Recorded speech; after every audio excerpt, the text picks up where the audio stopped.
Oh, welcome to the Noble Art. This is when does Hema stop being Hema? So giving a timeline to Hema is kind of difficult because you have, of course, the ancient Greek martial arts, totally historical, totally European, but there's no manuscripts really surviving. I don't think. Correct me if I'm wrong. A lot of times, Pamakion and uh, Pancration guys look at like these different historical things like faces and stuff like that, which shows like these old fighters and try to make their techniques from that. Of course, I could be wrong on that.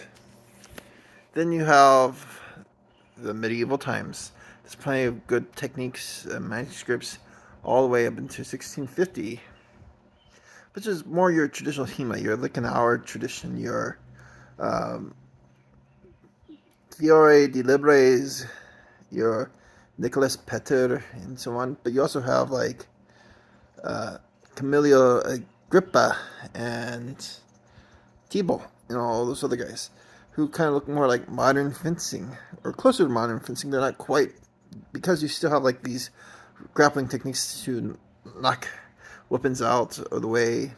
You still have stuff that would not hold as good by the sport of modern fencing, but still it's classic rapier. It's great. A lot of highly technical skill and so on.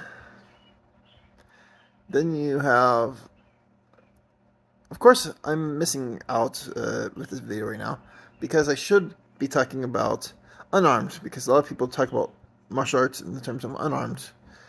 In the medievals, you had Kampfring and Abrazade, uh, Kunst, and so on.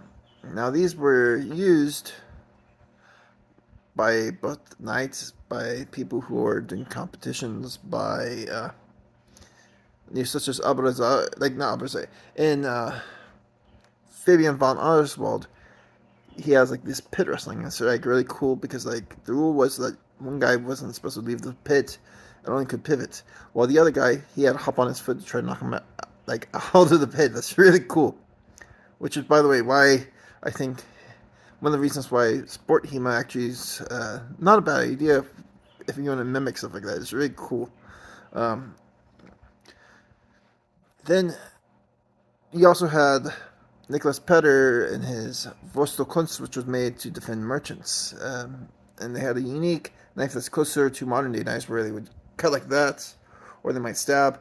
Then you had them do their disarms, kicks, punches, and so on. Okay, so now we're getting into. I do love old Hema. That's one of the areas I was trained in for the most part.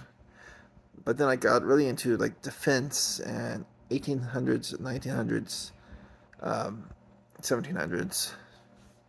And so then you had your. Why am I struggling to find the book? It's over here. Boxing, defense. This is Daniel Mendoza. Daniel Mendoza. You start seeing old school boxing before the invention of the London Prize Ring rules, before Queensberry. You had your kicks, your grapples, your punches, your chops, hair grabs, hit.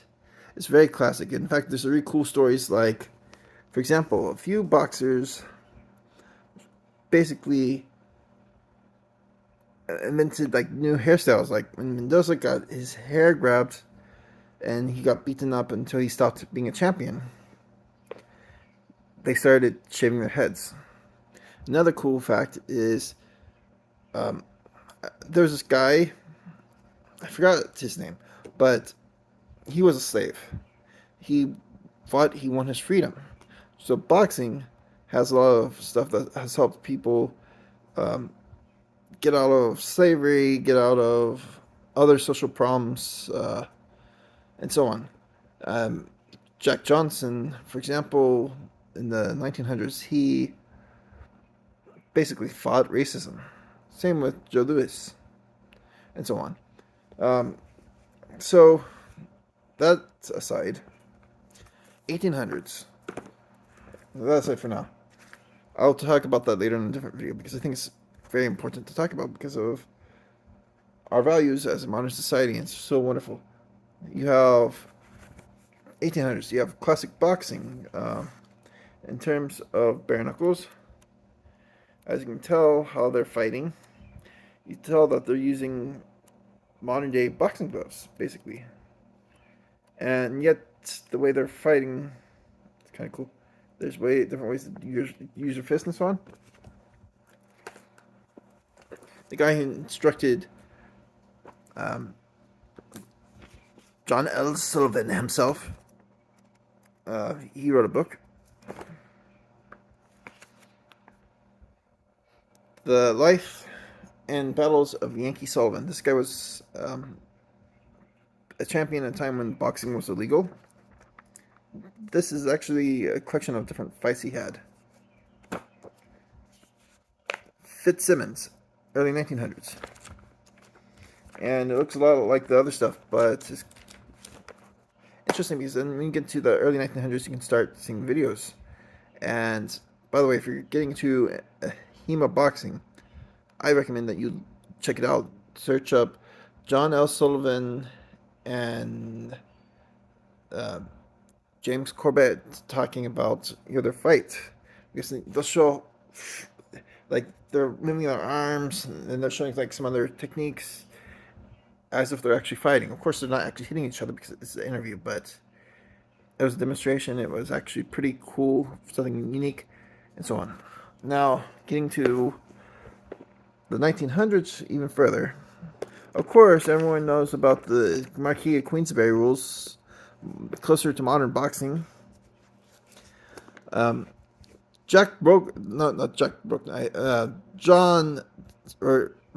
Dempsey. Sorry, I'm gonna keep this raw. So, Jack Dempsey, he does this bobbing and weaving. Tommy Burns does his crouching.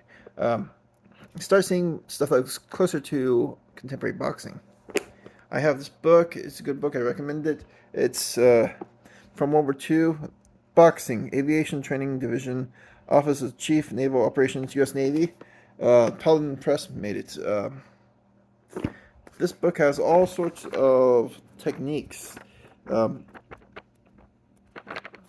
and training methods. And so when we're looking at historical European martial arts, I would like to cut it off at somewhere around, let's say, in the 1920s, because, or let's be generous and say 1940s, because like there's a lot you can learn from the more contemporary stuff, but there's a lot you can learn similar in like the 1940s and 1930s.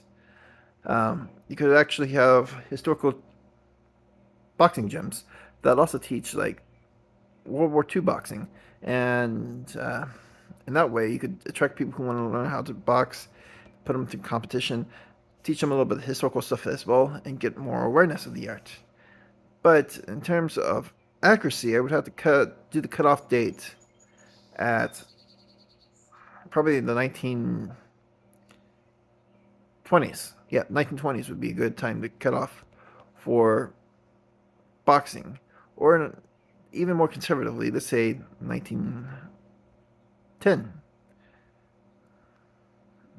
So, I know this was a rambling video. Maybe I should do some technique stuff in the future. But like, comment, subscribe, and remember, practice that noble art.